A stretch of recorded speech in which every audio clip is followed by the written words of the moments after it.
Magnanakaw. Isang salita. Isang salita lang ang bumasag sa marangyang katahimikan ng gabi. At ang salitang yon ay parang kulog na dumagundong sa buong mansyon na sinundan ng isang nakabibinging katahimikan. Nakatutok ang lahat ng mga mata sa kanya. Mga matang mapanghusga, puno ng pagkasuklam, mula sa mga taong nakadisenyo na damit at may hawak na mamahaling alak. Naramdaman ni Marina ang pag-init ng kanyang pisngi, ang panginginig ng kanyang mga kamay na kanina lang ay abala sa pagsisilbi sa kanila. Ang kwintas ko, ang diamond necklace ko, wala na. Sigaw ni Senyora Vittoria, ang matriarka ng pamilya. Ang kanyang daliring may mamahaling singsing ay galit na nakaturo sa mukha ni Marina. Ikaw ang kumuha. Napailing si Marina. Ang kanyang boses ay tila naipit sa kanyang lalamunan. Hindi po, senyora. Pero walang nakarinig. O marahil, walang gustong makinig. Kanina lang, ang mundo niya ay payapa. Ilang sandali pa lang ang nakalipas, malayo sa artipisyal na kislap ng party, sa isang tahimik na sulok ng hardin, kasama niya si Miguel. Ang 5 taong gulang na bata ay tahimik na nakasandal sa kanyang balikat. Ang maliliit nitong daliri ay nakahawak ng mahigpit sa laylayan ng kanyang uniforme. Hindi nagsasalita si Miguel. Bihira. Pero sa piling ni Marina, hindi kailangan ng mga salita. Magkasama nilang binilang ang mga bituin sa madilim na kalangitan. 1, 2, 3. Bulong ni Marina at naramdaman niya ang bahagyang pagtango ng bata sa kanyang balikat. Para kay Marina, ang sandaling iyon ang kabayaran sa lahat ng pagod niya. Ang tiwala ng isang batang isinasara ang kanyang mundo sa lahat, maliban sa kanya. Ate Marina, ang tanging salitang lumabas sa bibig ni Miguel ngayong gabi, isang bulong na kasing hina ng hangin. Ngumiti si Marina at marahang hinaplos ang buhok ng bata. Ito ang kanyang mundo. Isang mundong simple, totoo, at puno ng pagmamahal. Ngunit ang mundong iyon ay biglang giniba. Marina, anong ginagawa mo dyan? Ang mga bisita, kanina pa naghihintay. Ang matigas na boses ni Senyora Vittoria ang pumunit sa kanilang katahimikan. Napabalikwas si Marina, marahang inalalayan si Miguel. Papasok na po, senyora. Nakita niya ang pag-aalalang gumuhit sa mukha ng bata. Pero nginitian niya lang ito. Okay lang, Miguel. Dito ka lang muna. Babalik si ate. Pagpasok niya sa loob, nakita niya si Patricia, ang bunsong anak ni Vittoria, na may ibinubulong sa kanyang ina. Isang matamis na ngiti ang sumilay sa labi ni Patricia nang magtama ang kanilang mga mata. Isang ngiting hindi umabot sa mga mata nito, isang nangiting may dalang kamandag. At ilang minuto lang pagkatapos noon, sumabog ang bomba. Ngayon, nakatayo siya sa gitna ng sala, sentro ng isang sirko na hindi niya pinili. Ang hardin ay parang isang panaginip na lang. Senyora, maniwala po kayo sa akin. Pakiusap ni Marina. Ang mga luha ay nagsisimula ng mamuo sa kanyang mga mata. Buong gabi po akong nagtatrabaho. Hindi ko po magagawa iyon. Huwag ka nang magsinungaling, sigaw ni Vittoria. Nakita ka ni Patricia na paikot-ikot malapit sa kwarto ko kanina. Ano pa bang ebidensya ang kailangan? Hinanap ng mga mata ni Marina ang isang tao. Isang taong inaasahan niyang magiging kakampi niya. O kahit sana, bigyan man lang siya ng benepisyo de la duda. Si Sir Rafael, ang ama ni Miguel. Nakatayo ito malapit sa bintana, malayo sa lahat. Diretso itong nakatingin sa kanya, pero ang mga mata nito ay blangko. Malamig. Walang mababakas na kahit anong emosyon. Para siyang isang estatwa na walang pakialam sa nagaganap na kaguluhan. Ang puso ni Marina ay nadurog ng 1,000 beses. Kahit siya man lang sana. Nakikita niya kung paano niya alagaan si Miguel. Alam niya kung gaano kahalaga ang bata sa kanya. Pero wala. Mga gwardya, utos ni Vittoria, Ang kanyang boses ay nagrehistro ng pinal na hatol. Dalhin niyo palabas ang magnanakaw na ito at siguraduhin niyong hindi na siya makakatapak pa sa pamamahay na ito. Dalawang malalaking kamay ang marahas na humawak sa magkabilang braso ni Marina. Hindi na siya pumalag. Para saan pa? Tapos na ang laban bago pa man ito magsimula. Habang kinakaladkad siya palabas ng mansyon, sa gitna ng mga bulungan at mapanghusgang tingin, isang sigaw ang narinig niya na tumagos sa kanyang puso. Ate Marina! Ate Marina! Iyon ang boses ni Miguel. Sinubukan niyang lumingon. Ang kanyang paningin ay lumalabo dahil sa mga luha. Nakita niya ang bata na tumatakbo palapit sa kanya, pero mabilis itong nahawakan at niyakap ni Rafael para pigilan. Iyon ang huling imaheng nakita niya bago siya tuluyang maitulak palabas sa malaking pinto. Ang imahe ni Miguel na umiiyak at nagpupumiglas, tinatawag ang pangalan niya. Ang pangalan ng taong pinaratangan nilang lahat na isang magnanakaw. Pada! Nang sa wakas ay umalis na ang huling bisita, ang katahimikan na naiwan sa mansyon ay hindi kapayapaan. Ito ay isang katahimikang mabigat, puno ng tensyon. Pero ang katahimikang yon ay hindi nagtagal. Isang mamahaling florera ang bumagsak sa sahig. Ang tunog ng pagbasag nito ay umaling-awngaw sa buong kabahayan. Miguel, sigaw ni Rafael, pero ang kanyang boses ay tila hindi naririnig ng sariling anak. Ang bata ay nagwawala sa gitna ng sala. Ang kanyang maliliit na kamao ay walang tigil sa paghampas sa anumang maabot nito. Ang kanyang mukha ay basang-basa ng luha at pawis. At sa gitna ng kanyang pag-iyak, isang pangalan lang ang paulit-ulit niyang sinisigaw. Ate Marina, Ate Marina. Lumuhod si Rafael at sinubukang yakapin ang anak, pero nagpumiglas ito. Anak, please, tama na. Ayoko. Gusto ko si Ate Marina. Isang pamilyar na kirot ang gumuhit sa dibdib ni Rafael, ang kirot ng kawalan ng kakayahan. CEO siya ng isang malaking kumpanya. Kaya niyang kontrolin ang isang board meeting na puno ng mga taong mas matanda sa kanya. Pero hindi niya kayang patahanin ang sarili niyang anak. Hayaan mo na siya, Rafael. Isang malaking pagkakamali na hinayaan mong mapalapit ng ganyan ang bata sa isang katulong. Sabi ni Victoria mula sa likuran niya.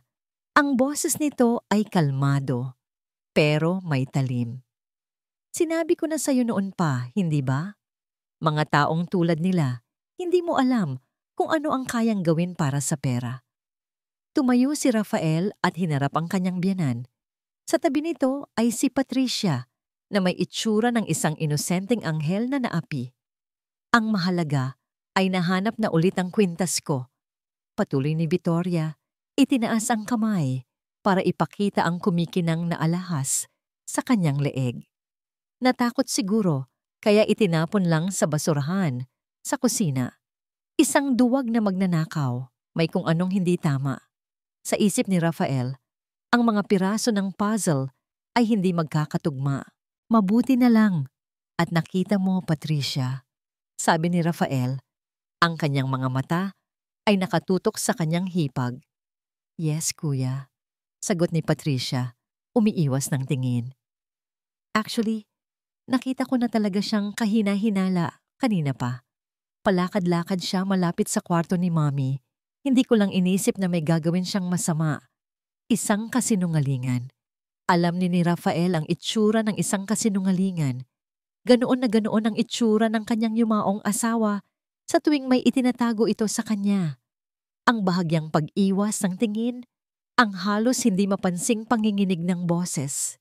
At naalala niya ang itsura ni Marina kanina. Walang pagkukunwari sa mga mata nito. Puro takot. Isang dalisay, hindi peke, na takot. Ang uri ng takot ng isang taong inakusahan sa isang bagay na hindi niya ginawa.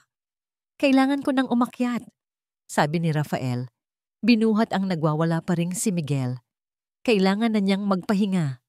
Iniwan niya ang mag-ina sa sala. Habang paakyat siya sa hagdan, narinig niya ang bulong ni Victoria. Sa susunod, Rafael, makinig ka sa akin. Nang sa wakas ay nakatulog na si Miguel sa kanyang kwarto. Pagod dahil sa kaiiyak, hindi mapakali si Rafael. Bumaba siya at dumiretso sa security room. Sir Rafael, bati ng gwardiya. Gusto kong makita ang CCTV footage mula sa sala at sa hallway ng master's bedroom mula 7 p.m. hanggang 9 p.m. ngayong gabi. Utos niya. Masusunod po, sir. Ilang minuto silang nag-rewind at nag-fast forward. Nakita nila ang mga bisita, ang mga katulong na naglalakad-lakad. Nakita nila si Marina na lumabas papuntang Hardin kasama si Miguel. Nakita nila si Victoria na sumunod. Pero nang dumating sa eksena kung saan dapat ay naganap na ang akusasyon, biglang nag-static ang screen. Anong nangyari? Tanong ni Rafael. Naku sir, pasensya na po, sabi ng gwardiya. Kinakabahang pinipindot ang mga button. Mukhang corrupted po ang file sa parteng yan. Nagkaroon yata ng system glitch. Isang glitch. Tamang-tama sa oras. Tumalikod si Rafael. Hindi na niya kailangan ng iba pang ebidensya. Sanay na siya sa kasinungalingan.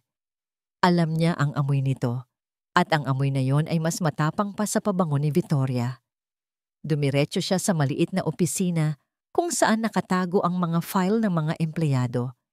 Ilang sandali lang, nahanap na niya ang folder na may pangalang Marina de la Cruz. Sa loob, nakasulat ang lahat ng impormasyon tungkol dito. Pati na ang isang address sa isang lugar na malayo sa karangyaan ng mansyong ito. Isinara niya ang folder. Sa isip niya, isang desisyon ang nabuo. Kailangan niyang malaman ang totoo. At kailangan niya iyong marinig mula mismo kay Marina. Ang amoy ng kahirapan ay may sariling bigat. Iyon ang unang napansin ni Marina pagka-uwi niya sa maliit na kwartong inuupahan niya.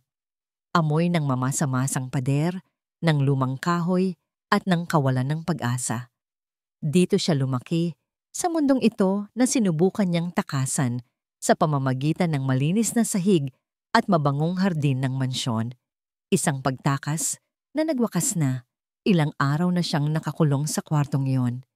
Ang mga salita ni Senyora Victoria ay parang sirang plaka na paulit-ulit na tumutugtog sa kanyang isipan. Magnanakaw, sinungaling, duwag. Ang mas masakit pa ay ang imahe ng blangkong mukha ni Sir Rafael, ang katahimikan nito. Sa lahat ng tao, bakit parang ang katahimikan pa nito ang pinakamalakas na humatol sa kanya? Hoy Marina! Isang malakas na katok sa pinto ang gumising sa kanya mula sa masamang panaginip. Buksan mo to! Napilitan siyang bumangon. Pagbukas niya ng pinto, ang galit na mukha ni Aling Puring, ang may-ari ng paupahan, ang sumalubong sa kanya.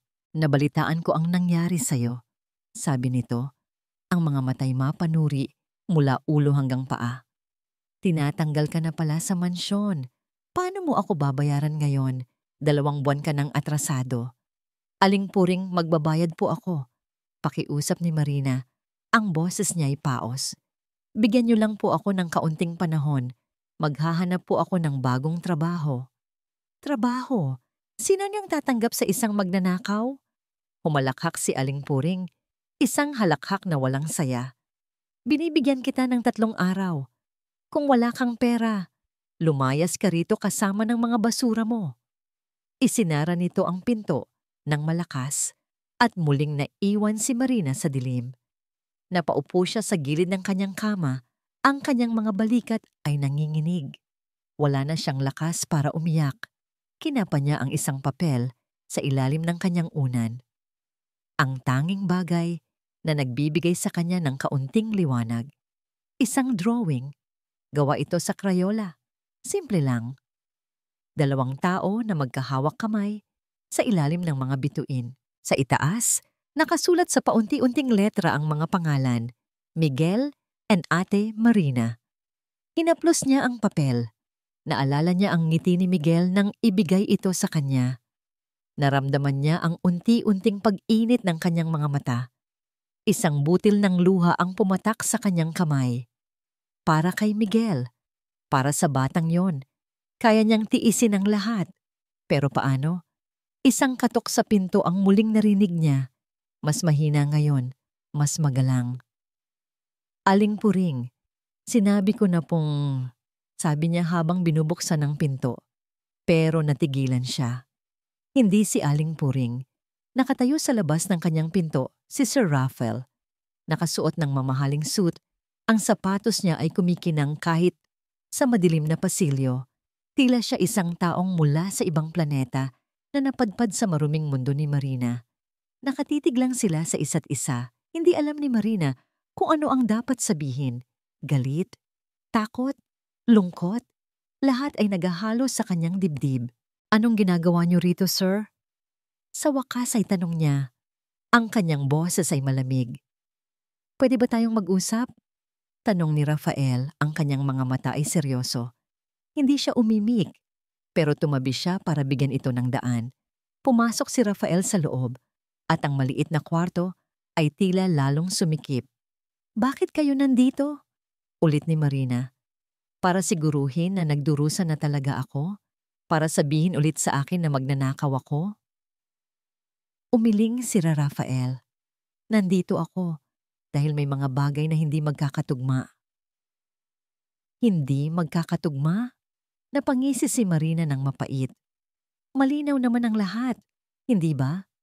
Ako ang katulong, kayo ang mayaman. Ako ang kumuha ng kwintas, tapos ang kwento. Hindi ganoon kadali, sabi ni Raphael. Ang kanyang tingin ay diretso sa mga mata ni Marina. Pinuntahan ko ang security room. Ang CCTV footage sa oras ng insidente, corrupted daw. Isang magandang pagkakataon, hindi ba? Natahimik si Marina. Hindi ko sinasabing naniniwala ako sa iyo, Marina. Pagpapatuloy ni Raphael. Dahil ang totoo, pagkatapos ng lahat ng nangyari sa buhay ko, mahirap na para sa akin ang magtiwala. Ang sinasabi ko lang ay mas hindi ako naniniwala sa kanila. Tumingin si Marina sa kanya, naguguluhan. Sa unang pagkakataon, nakakita siya ng isang bagay sa mga mata ni Raphael bukod sa lamig. Isang bakas ng pagdududa, isang bakas ng pagod sa mga kasinungalingan. Gusto kong malaman ang totoo, sabi ni Raphael. Hindi para sa akin, kundi para kay Miguel.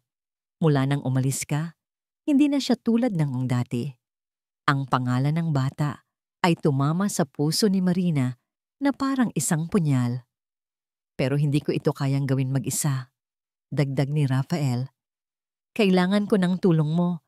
Magtulungan tayo, Marina. Lihim.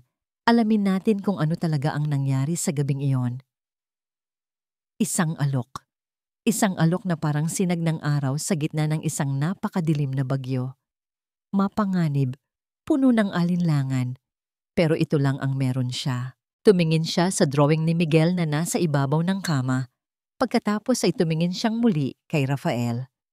Nakita niya ang sinseridad sa mga mata nito, kahit na nababalot pa rin ito ng pag-aalinlangan.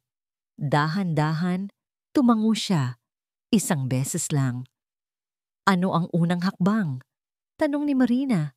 Ang kanyang boses ay mahina pa rin, pero sa unang pagkakataon, sa loob ng maraming araw, mayroon na itong bahid ng determinasyon.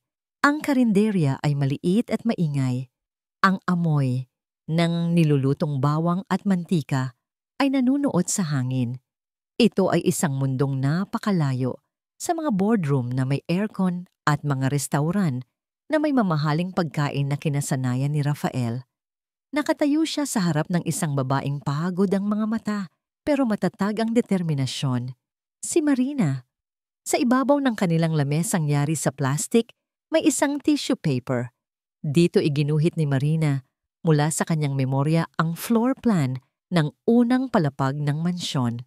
Ang kanyang daliri ay nanginginig ng bahagya habang tinuturo niya ang mga lokasyon. Dito po ang sala, sabi ni Marina. At dito po ang hallway papunta sa kwarto ni Senyora. May 2 CCTV camera, isa dito sa dulo ng pasilyo at isa na nakatutok mismo sa pinto ng kwarto. Pero may blind spot, sabi ni Raphael. Ang kanyang utak na sanay sa estratehiya ay mabilis na gumagana. Dito, sa pagitan ng malaking vase at ng pinto papuntang kusina. Kung may dumaan doon, hindi siya makikita ng alinman sa dalawang kamera. Nagkatinginan sila. Sa isang sandali, hindi sila amo at katulong o mayaman at mahirap. Sila ay dalawang taong pinag-isa ng isang layunin, ang paghahanap sa katotohanan. Kailangan nating malaman kung sino pa ang nasa hallway na yon sa mga oras na yon, sabi ni Rafael. Mahirap po yun, sir, sagot ni Marina. Lahat po kami abala sa mga bisita. Isang pakiramdam ng pagkadismaya ang gumapang kay Rafael. Ang landas na ito ay mas mahirap kaysa sa inaakala niya. Kinabukasan, sa kanyang opisina sa tuktok ng isang gusaling salamin, sinubukan ni Rafael na ibalik ang kanyang focus sa trabaho. Mga numero, kontrata, mga pagpupulong, ito ang kanyang mundo. Isang mundong kontrolado niya, pero isang hindi inaasahang bisita ang sumira sa kanyang kontrol. Kuya Rafael, pumasok si Patricia sa kanyang opisina na may dalang isang malaking photo album. Ang kanyang nangiti ay kasing tamis ng lason. Hi Patricia, what brings you here? Tanong ni Rafael, pilit na pinapanatili ang formalidad. Wala naman kuya. Nadaanan ko lang itong lumang album sa library ni Mommy. Naalala lang kita. Sabi niya, inilapag ang album sa mamahaling mesa ni Rafael. Na-miss ko si Ate Camilla. Napahigpit ang hawak ni Rafael sa kanyang ballpen. Camilla, ang kanyang yumaong asawa, ang kapatid ni Patricia, ang anino ng kanyang nakaraan. Binuklat ni Patricia ang album, mga larawan ng kanilang kasal, mga masayang nangiti na puno ng kasinungalingan. Alam mo kuya, sabi ni Patricia habang hinahaplos ang isang larawan ni Camilla, minsan, ang mga taong pinagkakatiwalaan natin, sila pa pala ang sasaksak sa atin patalikod. Tulad na lang ng ginawa ng Marina na, yan. Hindi umimik si Rafael. Mabuti na lang at nalaman natin agad ang tunay niyang kulay. Patuloy niya, tumingin kay Rafael na may pekeng pag-aalala. Sana hindi ka na ulit magtiwala sa maling tao, kuya. Masakit na masaktan ulit. Ang mga salita niya ay parang mga karayom, maingat na pinili para tumusok sa pinakamasakit na parte ng kanyang alaala. Ang pagtataksil ni Camilla, ang sakit, ang kahihiyan. Nang umalis si Patricia, naiwan si Rafael na nakatitig sa kawalan. Nagtagumpay ito. Ang lason ng pagdududa ay nagsimula na namang kumalat sa kanyang sistema. Paano kung tama si Patricia?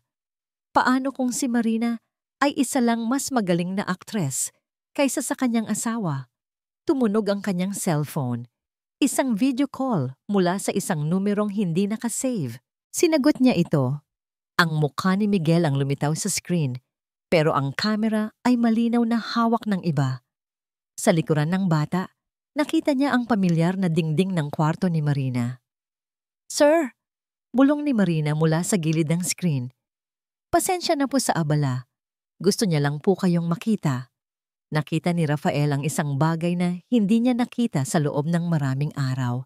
Isang tunay na ngiti sa mukha ni Miguel.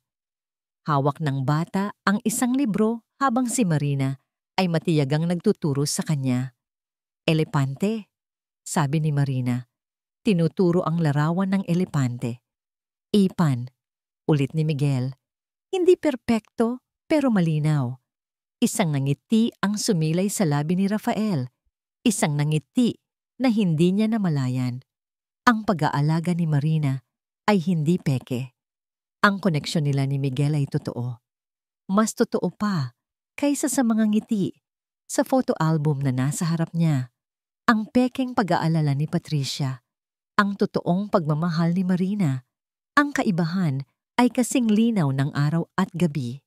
Ang pagdududa sa kanyang puso ay napalitan ng galit. Galit sa kanila dahil sa paggamit ng kanyang nakaraan laban sa kanya. At determinasyon, isang determinasyong mas matibay pa kaysa dati.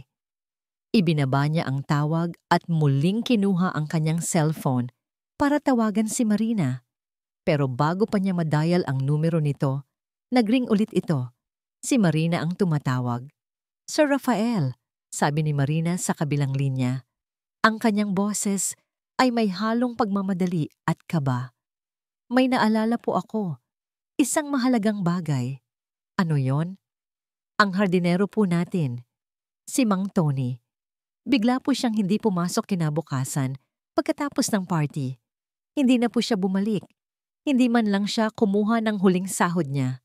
Napatayo si Rafael. Isang bagong pinto ang nagbukas. Isang bagong piraso ng puzzle. Ang bahay ni Mang Tony ay nasa dulo ng isang masikip na eskinita, kung saan ang mga bubong ay halos magkadikit at ang sikat ng araw ay hirap tumagos. Ang takot ay may amoy din, natuklasan ni Marina. Amoy ng alikabok at kalawang. Kinailangan ng halos isang linggo para mahanap nila ang dating hardinero. At ngayon, nakaupo si Mang Tony sa harap nila sa isang upuang yari sa kawayan. Ang kanyang mga kamay ay nanginginig habang hawak ang isang baso ng tubig. Wala po akong alam dyan, ma'am, sir, sabi niya. Iniiwasan ng kanilang mga mata. Umalis po ako dahil nagkasakit ang nanay ko sa probinsya. Mang Tony, sabi ni Marina. Ang kanyang boses ay malumanay pero matatag. Alam ko pong natatakot kayo, pero pinaratangan po nila akong magnanakaw. Tinanggalan ako ng trabaho at dignidad. Kung may nakita po kayo, kahit maliit na bagay lang, parang awa niyo na po. Tumingin si Mang Tony kay Marina at sa mga mata nito, nakita niya ang awa. Huminga ito ng malalim. Gabi na po noon, panimula niya, ang boses ay nanginginig. Nasa likod po ako ng kusina, nagliligpit ng mga gamit. Nakita ko po si Senyorita Patricia, nagmamadali po siyang lumabas. May itinapon po siya sa basurahan, isang maliit na kahon na kulay pula. Katulad po ng kahon ng kwintas ni Senyora. Nagkatinginan si Marina at Rafael. Ito na. Bakit hindi niyo po ito sinabi sa kanila? Tanong ni Rafael. Kinabukasan po, bago ako pumasok, pinuntahan po ako ng security guard ng mansyon. Sabi ni Mang Tony, ang takot ay malinaw na sa kanyang boses. Binigyan po niya ako ng isang sobrang puno ng pera. Sabi niya, bonus ko daw po. At sinabi rin niya na mas makakabuti para sa pamilya ko kung uuwi na lang ako sa probinsya at kalimutan ang lahat ng nakita ko. Pagkatapos noon, ang lahat ay kumilos ng mabilis. Habang si Marina ay naghihintay sa isang coffee shop, si Rafael ay bumalik sa mansyon na may isang plano. Alam niyang ang kwintas ay nakatago sa loob ng safe ni Victoria at alam niyang may isang paraan para makuha iyon. Ma'am, sabi niya kay Victoria sa telepono, ginagamit ang kanyang pinakamabigat na boses, CEO. May emergency sa kumpanya. Isa sa mga investor natin ay biglang gustong mag-pull out. Kailangan kita dito sa opisina. Now. Narinig niya ang pagpanik sa boses ni Victoria. Ang kumpanya, ang reputasyon, iyon ang kahinaan nito. Nang makaalis si Victoria, pumasok si Rafael sa kwarto nito. Sanay siya sa mga puzzle at ang safe ni Victoria ay isa lang sa mga iyon. Ang kombinasyon, ang kaarawan ng yumaong asawa nito. Isang predictable na sentimental na galaw. Sa loob, naroon ang kwintas, kumikinang sa ilalim ng maliit na ilaw ng safe. Kinuha niya ito, isinara ang safe at umalis na walang bakas. Pagdating niya sa tiyangge ng mga alahas, kung saan naghihintay si Marina, ang kaba ay gumuhit sa mukha ng dalaga. Iniabot ni Rafael ang kwintas sa isang matandang alahero, isang kaibigan ng kanyang ama na mapagkakatiwalaan niya. Tingnan mo ito, Manny, sabi ni Rafael. Gusto kong malaman kung totoo. Isinuot ng matanda ang kanyang salamin, kinuha ang isang maliit na instrumento, at sinuri ang bawat brilyante sa kwintas. Ang bawat segundo ng katahimikan ay parang isang oras. Pagkatapos ng ilang minuto, ibinaba ng alahero ang kwintas. Tumingin siya kay Rafael, pagkatapos ay kay Marina, ang kanyang mukha ay seryoso. Rafael, kilala mo ako. Hindi ako magsisinungaling sa'yo, sabi ng matanda. Ang mga bato, perpekto ang gupit, ang kintab. Halos totoo. Pero ano? Tanong ni Marina, hindi na makapaghintay. This is a high-quality replica, sabi ni Mang Manny. Ang kanyang mga salita ay tumama na parang martilyo. It's fake. Peke. Ang salitang yon ay umalingaw-ngaw sa isipan ni Marina. Lahat ng kahihiyan, lahat ng luha, lahat ng pagdurusa. Para sa isang pekeng kwintas, napatingin siya kay Rafael na nakatitig din sa kanya. Ang kanyang mga mata ay nanlalaki sa pagkabigla. Ang lahat ng kanilang teorya ay gumuho. Kung peke ito, bulong ni Marina. Tinapos ni Rafael ang kanyang iniisip. Ang kanyang boses ay malamig at puno ng isang bagong tuklas na katotohanan na mas nakakatakot kaysa sa simpleng pagnanakaw. Hindi ito tungkol sa pagnanakaw, sabi niya. Plano ito mula sa simula. At ang target ay ikaw. Ang panganib ay may sariling bigat at naramdaman yon ni Rafael sa hangin. Hindi na ito isang simpleng kaso ng paninirang puri. Ito ay isang masalimuot na plano na ginawa ng isang taong walang konsensya at gagawin ang lahat para makuha ang gusto. Isang taong, tulad ng kanyang biyenan, hindi naligtas si Marina. Dinala niya ito sa isang lugar na tanging siya lang ang nakakaalam. Isang maliit na cabin na gawa sa kahoy sa tabi ng isang lawa, malayo sa ingay at gulo ng syudad. Ito ang kanyang santuwaryo, ang lugar kung saan siya nagtatago kapag ang bigat ng mundo ay nagiging napakahirap pasanin. Pagdating nila, ang katahimikan ng lugar ay halos nakakabingi. Tanging ang huni ng mga ibon at ang marahang alon ng lawa ang maririnig. Saan po tayo, sir? Tanong ni Marina. Ang pagtataka ay nasa kanyang mga mata habang pinagmamasdan ang payapang paligid. Isang lugar kung saan hindi ka nila mahahanap, sagot ni Rafael. Dito ka muna, hanggat hindi natin nalulutas ito. Sa mga sumunod na araw, ang formal na distansya sa pagitan nila ay unti-unting natunaw. Walang sir, walang Marina, ang katulong. Tanging 2 tao lang na nakatali sa isang mapanganib na sitwasyon. Isang gabi, habang si Rafael ay nakatitig sa mga papeles ng kaso na nagkalat sa mesa, nilapitan siya ni Marina na may dalang 2 tasa ng mainit na kape. Rafael, tawag niya sa pangalan nito sa unang pagkakataon. Magpahinga ka muna. Kinuha niya ang tasa. Ang kanilang mga daliri ay nagdikit sa isang saglit. Isang kuryenteng dumaloy sa kanilang dalawa. Naupo si Marina sa tapat niya. Ang katahimikan sa pagitan nila ay hindi na kagaya ng dati. Ngayon, ito ay puno ng mga non-verbal na tanong ng isang namumuong pag-unawa. Bakit ganun na lang ang galit sa iyo ni Senyora Vittoria? Tanong ni Marina. Napabuntong hininga si Rafael, ipinatong ang kanyang tasa sa mesa. Sa unang pagkakataon, nagpa siya siyang magbukas ng isang pinto sa kanyang nakaraan na matagal na niyang isinara. Dahil kay Miguel, panimula niya. At dahil sa pera. Pagkatapos mamatay ni Camila ang asawa ko, gusto ni Vittoria na kontrolin ang lahat. Ang buhay ko, ang pagpapalaki kay Miguel, at lalo na ang mana na iniwan ng mga magulang ko para sa anak ko. Nagpatuloy siya sa pagkukwento. Ang kwento ng isang kasal na parang isang transaksyon sa negosyo. Ang kwento ng pagtataksil ni Camila. Ang sakit ng panloloko ng taong pinagkatiwalaan niya. Nakita niya sa iyo ang hindi niya kayang kontrolin, sabi ni Rafael. Ang kanyang mga mata ay nakatitig kay Marina. Nakita niya na nakukuha mo ang tiwala ni Miguel. Isang bagay na hindi kayang bilhin ng pera niya. At natakot siya. Ngayon ay si Marina naman ang nagbahagi ng kanyang kwento. Ang hirap ng buhay, ang pangarap na makapagtapos ng pag-aaral, ang sakit ng pagiging maliit sa mata ng lipunan. Sa ilalim ng malumanay na ilaw ng lampara, Nakita nila ang kaluluwa ng isa't isa. Mga kaluluwang sugatan, pero hindi sumusuko. Tumayo si Rafael at lumapit sa bintana. Nakatanaw sa madilim na lawa. Minsan iniisip ko kung meron pa bang totoong tao sa mundo.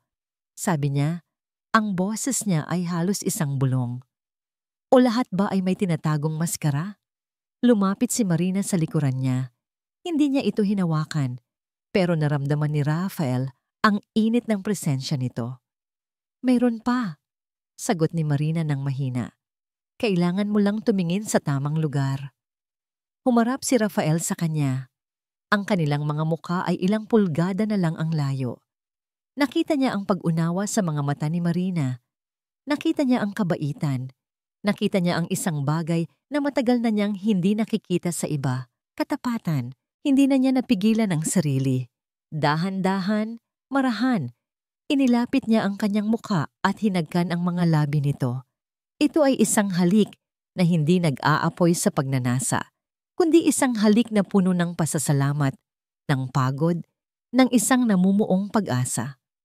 Sa simula ay natigilan si Marina, ngunit pagkatapos ay naramdaman ni Rafael ang marahan nitong pagtugon. Sa sandaling iyon, sa gitna ng panganib, nakahanap sila ng isang saglit na kapayapaan sa isa't isa. Ngunit ang kapayapaan ay marupok. Isang matinis na tunog ang bumasag sa kanilang sandali. Ang cellphone ni Rafael, kinuha niya ito mula sa kanyang bulsa. Ang pangalan sa screen ay nagdulot ng lamig sa kanyang buong katawan. Senyora Vittoria. Nag-alinlangan siya, ngunit sinagot niya ito. Hello? Nasaan ka, Rafael? Ang boses ni Vittoria sa kabilang linya ay kalmado, halos matamis, na siyang lalong nagpapakaba sa kanya. Gabi na. Miguel is asking for you. Huminto ito saglit para sa mas malakas na epekto. And for Marina, ang pagbabalik sa syudad ay puno ng isang bagong damdamin na hindi pa naramdaman ni Marina dati. Pag-asa. Habang nasa biyahe, paminsan-minsan ay nagtatama ang kanilang mga mata ni Rafael sa rearview mirror. Isang maliit na ngiti, isang tahimik na pag-unawa. Ang halik sa cabin ay hindi na nila pinag-usapan, pero ito ay isang lihim na nanatili sa hangin sa pagitan nila. Isang pangako na mayroong liwanag sa dulo ng madilim na daang ito. Para kay Marina, ang pag-asa ay parang isang dayuhang bisita. Isang bisitang matagal na niyang hindi nakikita at natatakot siyang baka bigla na lang itong umalis. Pagdating nila sa isang ligtas na apartment na inayos ni Rafael, iniwan niya saglit si Marina para kausapin ang kanyang abogado. Pagbalik niya, ang kanyang mukha ay seryoso. Tumawag si Vittoria, sabi niya. Gusto niya ng isang family meeting. Ngayong gabi. Gusto niyang nandoon din ako. Isang kaba ang gumapang sa dibdib ni Marina. Isang patibong po iyan.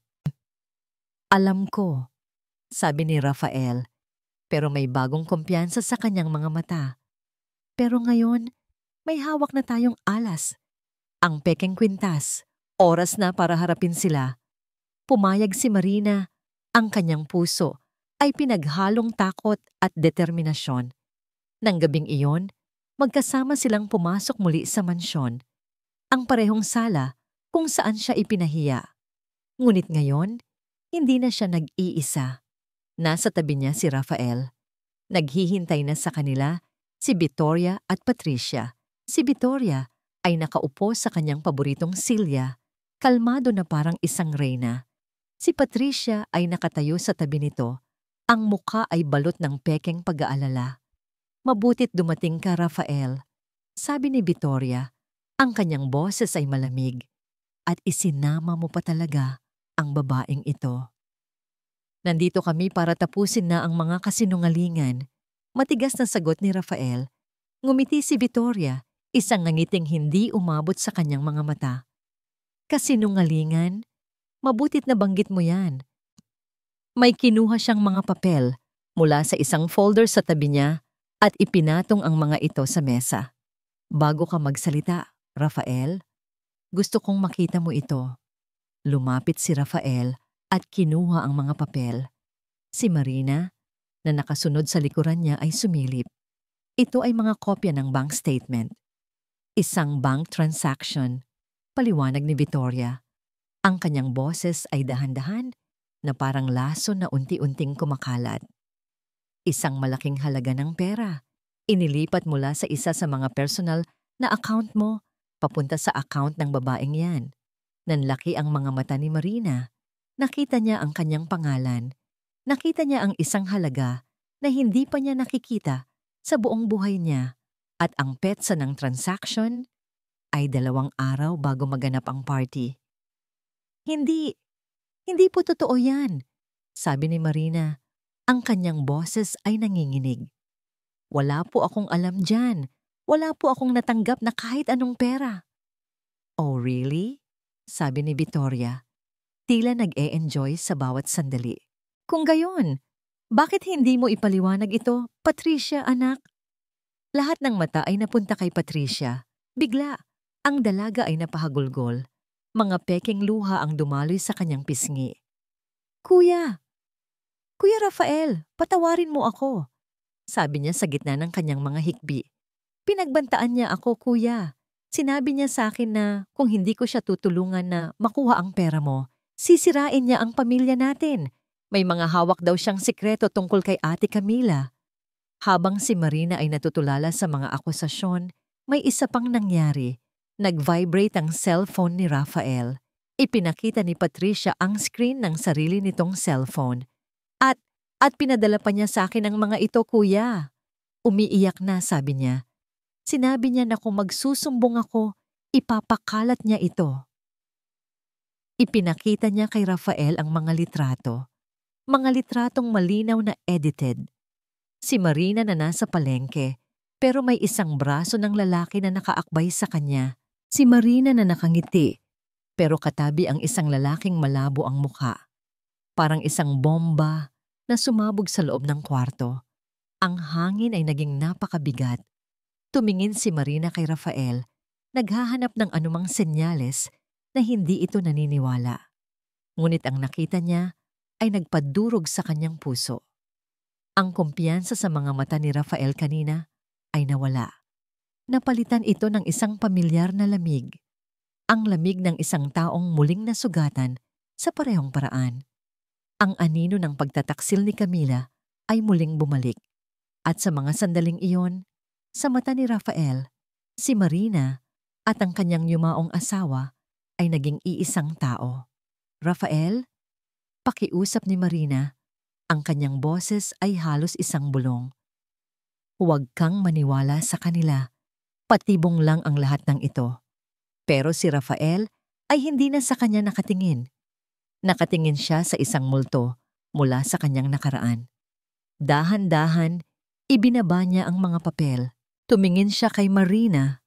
Ang kanyang mga mata ay puno ng isang bagay na mas masakit pa sa galit. Isang malalim, nagyeyelong pagkadismaya. Akala ko iba ka, sabi niya. Ang bawat salita ay parang isang patalim na tumatarok sa dibdib ni Marina. Nagkamali ako. Ang mga salitang yon ay hindi sinigaw. Ibinulong lang ang mga ito, ngunit ang bigat ng mga ito ay sapat na para gumuho ang buong mundo ni Marina. Para siyang binuhusan ng nagyayelong tubig. Ang init ng pag-asa na naramdaman niya kanina ay biglang naglaho, napalitan ng isang lamig na tumagos hanggang sa kanyang mga buto. Rafael, pakinggan mo ako. Pakiusap niya. Inabot ang kamay para hawakan ang braso nito, pero umiwas ito na para bang siya ay isang apoy na nakakapasong hawakan. Wag, sabi ni Rafael. Ang kanyang boses ay walang emosyon, na lalong nagpasakit sa lahat. Tama na ang mga paliwanag. Pagod na akong makinig sa mga kasinungalingan. Bumaling siya kay Victoria. Nakuha mo na ang gusto mo. Pagkatapos ay tumingin siya pabalik kay Marina. Ang kanyang mga mata ay puno ng pinal na hatol. Umalis ka na. Huwag ka nang magpapakita pa sa akin o sa anak ko kailanman. Bawat salita ay isang sampal. Mas masakit pa sa ginawang kahihiyan sa kanya ni Vittoria sa harap ng maraming tao dahil ang sampal na ito ay galing sa taong nagsimula na niyang pagtiwalaan. Ang taong nagsimula na niyang hindi niya kayang tapusin ang nasa isip niya. Masyadong masakit. Nakikita mo? Sabi ni Vittoria, ang kanyang boses ay puno ng tagumpay. Sa huli, ang katotohanan pa rin ang mananaig. Sa likuran nito, nakita ni Marina si Patricia na nagpupunas ng kanyang mga pekeng luha at sa isang saglit, isang matagumpay ng ngisi ang sumilay sa mga labi nito. Iyon na ang nagbigay sa kanya ng sapat na lakas para gumalaw. Tumalikod si Marina nang hindi na nagsasabi ng kahit ano pa. Walang saysay. Paano ka lalaban kung ang taong inaasahan mong kakampi mo ang siyang unang sumuko? Naglakad siya palabas ng mansyon. Bawat hakbang ay parang may pabigat na 1,000 libra. Hindi niya namalayan na nagsimula na palang umulan. Ang malalamig na patak ay humahalo sa mainit na luhang dumadaloy sa kanyang pisngi. Wala siyang payong, wala siyang direksyon. Naglakad lang siya nang naglakad sa gitna ng malakas na ulan. Ang kanyang damit ay basang-basa. Ang kanyang buhok ay nakadikit sa kanyang mukha. Hindi niya alam kung gaano siya katagal naglakad. Huminto lang siya nang mapagtanto niyang nasa tapat siya ng isang pamilyar na gusali. Ang gusali kung saan nakatira si Rafael. Tumingala siya sa bintana ng unit nito. Ang ilaw ay nakabukas. Iniisip niya kung ano ang ginagawa nito ngayon. Iniisip niya si Miguel. Ang sakit sa kanyang dibdib ay halos hindi na niya makayanan. Mula sa kanyang bulsa, kinuha niya ang isang bagay na kanina pa niya mahigpit na hawak-hawak, ang papel. Ang drawing ni Miguel. Basa na rin ito at nagsisimula ng mapunit. Miguel and Ate Marina. Ang dating nagbibigay sa kanya ng pag-asa, ngayon ay simbolo na lang ng isang bagay na nawala. Isang tiwalang nasira, isang pangarap na namatay. Sa isang iglap ng galit at sakit, nilukot niya ang papel. Punit-punit. Itinapon niya ito sa isang maruming tubig baha sa gilid ng kalsada. Pinanood niya itong lumubog. Ang mga kulay ng Crayola ay kumakalat at nawawala. Hanggang sa ito'y maging isang basang piraso na lang ng basura. Tapos na. Tapos na ang lahat. Bulong niya sa hangin, sa ulan, sa sarili. Tinalikuran niya ang gusali at muling nagsimulang maglakad. Palayo. Palayo sa mga kasinungalingan. Palayo sa sakit. Ngunit alam niya, kahit saan man siya magpunta, dadalhin niya ang bigat ng gabing ito. Ang gabing nawala sa kanya ang lahat. Ang tagumpay ay dapat may matamis na lasa. Ngunit para kay Rafael, ang tagumpay na ibinigay sa kanya ni Vittoria ay may lasa ng abo. Sa mga araw na lumipas, ang mansyon ay naging mas malaki, mas malamig, mas tahimik. At ang katahimikan na yon ay nagmumula sa kwarto ng kanyang anak. Hindi na nagsasalita si Miguel, hindi na ito nagdodrawing ng mga masasayang bagay. Nakaupo lang ito sa isang sulok, nakatingin sa kawalan. Ang kanyang mga mata ay walang buhay. Ang bawat pagtawag ni Rafael sa pangalan nito ay sinalubong ng isang blangkong pader. Nawala si Ate Marina at kasama nitong nawala ang kislap sa mundo ni Miguel. Ang bawat paghinga ni Rafael ay may kasamang bigat ng pagsisisi. Ang mga salitang binitawan niya kay Marina ay paulit-ulit na bumabalik sa kanya sa gabi, isang lason na pumapatay sa kanyang kaluluwa. Paano kung nagkamali siya? Isang gabi, hindi na niya natiis. Pumasok siya sa kwarto ni Miguel. Ang bata ay tulog, pero kahit sa pagtulog, ang mukha nito ay malungkot. Naupo si Rafael sa sahig, sa gitna ng mga laruan na hindi na ginagalaw. Pakiramdam niya, kailangan niyang gawin ito. Kailangan niyang maging ama. Sinimulan niyang ligpitin ang mga nagkalat na gamit. Sa ilalim ng kama, nakita niya ang isang bunton ng mga papel, mga drawing, ang mga dating makukulay na gawa ni Miguel. Kinuha niya ang mga ito isa-isa. Ang una ay isang masayang drawing nila ni Marina sa hardin, sa ilalim ng mga bituin. Isang kirot ang tumusok sa puso ni Rafael. Ang sumunod na drawing ay nagpakaba sa kanya. Si Marina na umiiyak habang hinihila ng dalawang malalaking stick figure at pagkatapos, nakita niya ang isang serye ng mga guhit na tila nagkukwento. Ipinatong niya ang mga ito sa sahig, inayos ayon sa pagkakasunod-sunod na sa tingin niya ay tama. Ang unang drawing sa serye, si Auntie Pat, na may malaking ngiti, hawak-hawak ang isang kumikinang na kwintas. Ang pangalawang drawing, si Lola V, ang guhit para kay Victoria, na may galit na muka, itinuturo ang isang umiiyak na si Ate Marina. At ang pangatlong drawing, ang nagpatigil sa paghinga ni Rafael. Iginuhit ni Miguel si Lola V na naglalagay ng isang kwintas sa loob ng isang malaking kahon. Sa tabi nito, iginuhit ni Miguel si Auntie Pat na nagtatago ng isa pang kwintas sa kanyang likuran. 2 kwintas, magkamukha pero sa mata ng isang bata na napakadetalyado, magkaiba. Ang isa ay mas kumikinang kaysa sa isa. Ang pekeng brilyante, ang totoong brilyante, lahat ay bumalik sa kanya na parang isang malakas na sampal. Ang corrupted na CCTV footage, ang biglaang pag-alis ni Mang Tony, ang pekeng bank statement, ang mga pekeng litrato, lahat ng piraso ng puzzle ay biglang nagkasya sa kanilang mga lugar. At sa gitna ng lahat ng ito, ang pinakamatibay na ebidensya ay hindi galing sa isang espiya o isang investigador, kundi sa mga guhit ng isang batang hindi nagsisinungaling dahil hindi niya alam kung paano.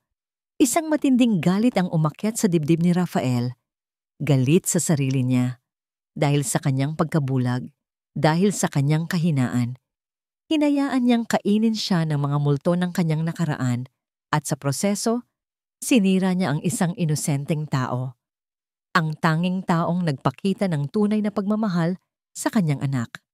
Dahan-dahan, maingat, tinipon ni Rafael ang mga drawing. Kinuha niya ang kanyang cellphone. Isang tawag sa kanyang abogado. Pagkatapos, isang text message sa iisang grupo. Victoria, Patricia, family meeting. Sa sala, in 10 minutes, huwag kayong mawawala. Pagbaba niya sa sala, naroon na sila. Si Victoria ay nakaupo sa kanyang silya. Ang muka ay iritado sa biglaang utos. Si Patricia ay nakatayo sa tabi nito, kinakabahan. Hindi nagsalita si Rafael. Dumiretso siya sa center table, ang parehong mesa kung saan ipinatong ni Victoria ang mga pekeng bank statement at isa-isang inilatag ang mga drawing ni Miguel. Ano to, Rafael? Mga basura ng bata? Tanong ni Victoria, naiinis. Hindi ito basura, sagot ni Rafael. Ang kanyang boses ay kalmado sa isang paraan na nakakatakot. Ito ay testimonya. Itinuro niya ang unang drawing. Ito si Patricia, hawak ang kwintas. Ang totoong kwintas. Itinuro niya ang pangalawa. At ito ka, Ma'am. Galit. Nag-aakusa. Pagkatapos ay itinuro niya ang pangatlo, ang pinakamahalaga sa lahat. At ito ang plano ninyo. Isang kwintas na itinago mo sa safe. At isa pang kwintas na itinago ni Patricia. Ang pekeng kwintas na ginamit ninyo para sirain ang buhay ng isang tao. Nakita ni Rafael ang bahagyang pagbabago sa mukha ni Victoria. Isang siwang sa kanyang perpektong maskara.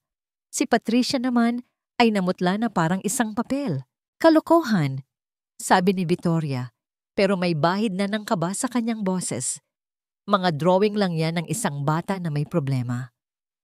Tama ka, sabi ni Rafael, tumingin ng diretso sa mga mata ng kanyang biyenan. Si Miguel ay may problema, pero hindi siya sinungaling. Isang bagay na hindi ko masasabi tungkol sa inyong dalawa. Lahat ng hangin sa kwarto ay tila nawala. Ang bigat ng akusasyon ni Rafael ay nakabibingi. Dahan-dahan, ibinaling ni Rafael ang kanyang tingin kay Patricia. Hindi na siya galit. Ang kanyang mga mata ay malamig na parang yelo. Tapos na ang laro, Patricia, sabi niya. Ang kanyang boses ay mababa at mapanganib. Alam ko na ang lahat. Sabihin mo ang totoo. Ngayon din. Nagsimulang manginig si Patricia. Tumingin siya sa kanyang ina, naghahanap ng tulong, pero kahit si Victoria ay hindi na alam ang gagawin. Ang ebidensya ay hindi maikakaila dahil galing ito sa pinaka-inosenteng saksi. Ako, hindi ko. Nauutal si Patricia. Ang mga luha ay nagsimulang tumulo sa kanyang mga mata. Mga totoong luha sa pagkakataong ito. Mga luha ng takot. Sabihin mo, sigaw ni Rafael. Ang kanyang kalmadong kontrol ay biglang nawala. Ang tunog ay umalingaw-ngaw sa buong sala. Napahagulgol si Patricia. Ang kanyang katawan ay nanginginig sa takot. Napaluhod siya sa sahig. Ang kanyang pagtatanggol ay tuluyan ng gumuho. Tumingin siya kay Rafael, pagkatapos ay sa kanyang ina, ang kanyang mukha ay puno ng takot at galit. Si Mami ang nag-utos sa akin. Ang pag-amin ni Patricia ay ang unang yumanig sa pundasyon ng kapangyarihan ni Victoria.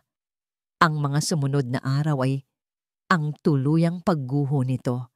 Ginamit ni Rafael ang testimonya, kasama ang salaysay ni Mang Tony at ang katotohanan tungkol sa pekeng kwintas, para tuluyang makawala sa kontrol ng kanyang biyenan sa harap ng mga abogado at ng iba pang miyembro ng pamilya.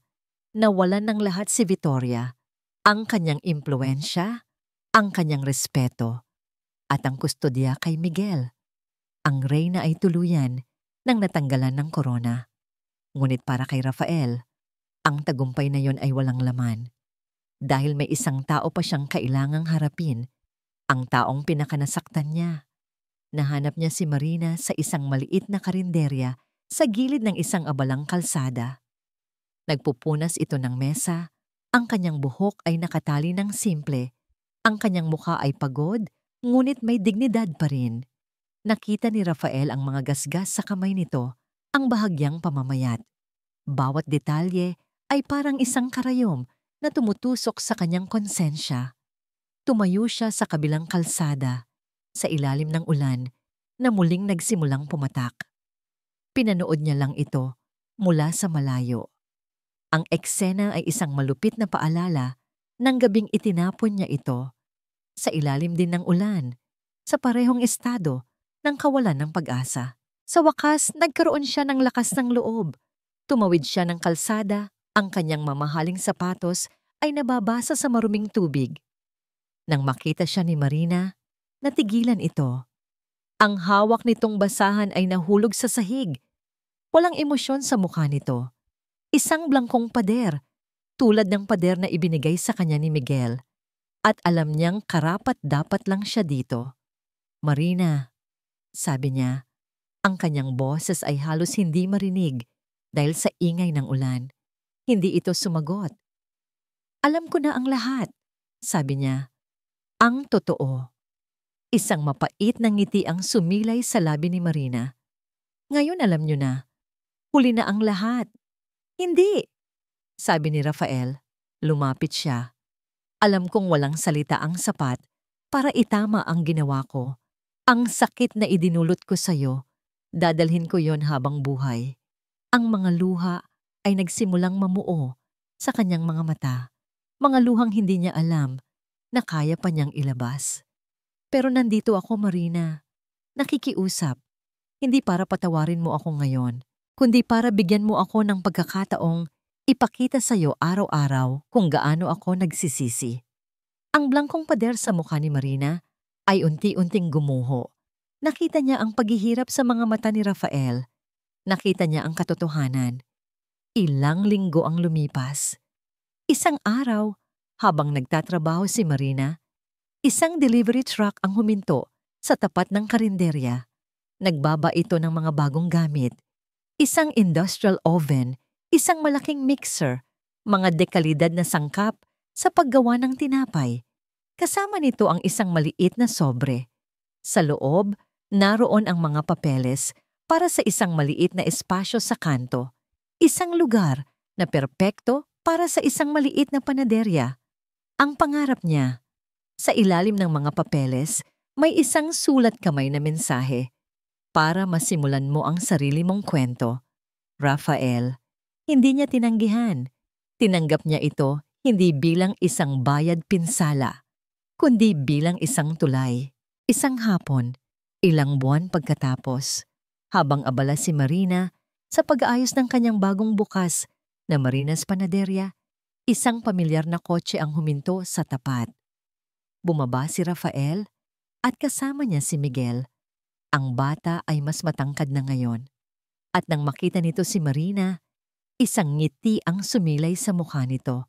Isang tunay, maningning na ngiti. Tumakbo ito papasok at niyakap ng mahigpit ang mga binti ni Marina. "Ate Marina," sabi nito, malinaw at masaya. Napaiyak si Marina. Niyakap pabalik ang bata. Tumingala siya at nakita si Rafael na nakatayo sa may pinto. Pinapanood sila. Ang kanyang mga mata ay puno ng pagmamahal at pag-asa. Makalipas ang 1 taon, ang tatlo ay magkakasamang naglalakad sa dalampasigan. Ang araw ay palubog na. Pinipinta ang kalangitan ng kulay kahel at rosas. Naghahabulan si Rafael at Miguel sa buhanginan. Ang kanilang mga tawanan ay sinasabayan ng tunog ng mga alon. Nakaupo si Marina sa isang kumot. Pinapanood sila. Sa wakas, nahanap na niya ang kapayapaan. Ang kanyang puso, na minsan nang nadurog, ay buo na muli. Lumapit si Miguel sa kanya. Ang muka ay puno ng buhangin at saya. Tumingin ito ng diretso sa kanyang mga mata. Ang kanyang munting boses ay malinaw sa gitna ng hangin. "Mama, Marina." Napatingin si Marina kay Rafael na nakangiti sa tabi niya. Ang mga luha ng kaligayahan ay dumaloy sa kanyang pisngi. Hinawakan ni Rafael ang kanyang kamay. Hindi na kailangan ng mga salita. Sa wakas, pagkatapos ng lahat ng kasinungalingan, sakit at pagsubok, natagpuan nila ang kanilang katotohanan. Isang pamilya, isang bagong simula.